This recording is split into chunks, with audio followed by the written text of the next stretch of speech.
अनंत T दे refresh हमी। म्हणण्यापेक्षा महाराष्ट्रातल्या आणि रायगडमधल्या पत्रकारांच्या आग्रहास आणि त्यांच्या आंदोलनामुळे ह्या सिंधुदुर्ग पासून म्हणा किंवा गोव्यापासून मुंबईपर्यंतच्या महामार्गाचं चौपदरीकरणाचं काम मंजूर झालं। त्यावेळी पत्रकारांनी बरेचसे आंदोलनं केले, पत्रकारांच्या आंदोलनाला यश आलं। पण आता ते यश आल्यानंतर सिंधुदुर्गातलं 90% काम पूर्ण झालं असलं तरी रत्नागिरीपासून पुढचं काम आजही अपूर्ण आहे आणि त्यासाठी पुन्हा एकदा पत्रकार संघ मैदानात उतरला आहे।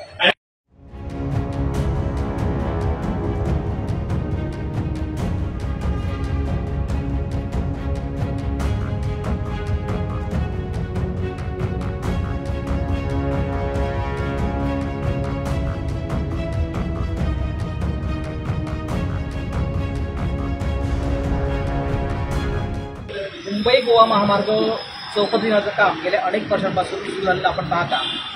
या कामाचं एकंदर चित्र बघितलं तर सिंधुदुर्गात हे काम बऱ्यापैकी झालं आहे, परंतु रत्नागिरी आणि रायगडमध्ये हे काम बऱ्यापैकी अपूर्ण आहे। अनेक त्या ठिकाणी खड्डे पडले आहेत, काम झालेलं नाही।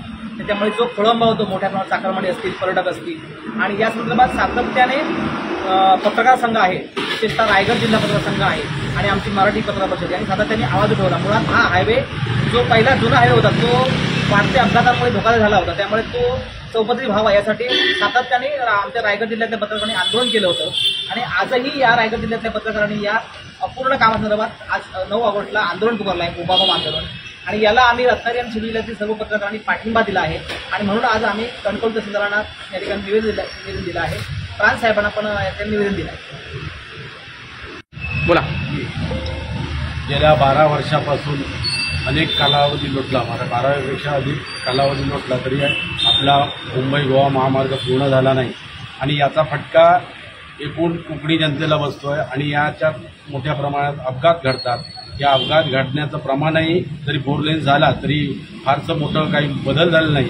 बऱ्याच ठिकाणी म्हणजे सिंधुदुर्ग एक अपवाद वगळता सिंधुदुर्ग काहीसा भाग पूर्णत्वास गेला असला तरी रायगड आणि रत्नागिरी जिल्ह्यात अद्याप या महामार्गाचं काम पूर्ण झालेलं नाही आहे आणि त्यामुळे त्याचा त्रास लोकांना सहन करावा लागतो। त्यामुळे परिषदेने सांगितल्याप्रमाणे देशमुख साहेबांच्या आदेशानुसार आम्ही या सिंधुदुर्ग जिल्हा पत्रकार संघाच्या वतीनं आम्ही आज प्रांताधिकारी जगदीश कातकर यांना निवेदन दिलेलं आहे आणि या महामार्गाचा प्रश्न वेळीच मार्गी लावा यासाठी शासन दरबारी आपण हे निवेदन पोचवा, आमच्या भावना पोचवा असं त्यांना विनंती केली आहे पत्रकारांच्या वतीनं।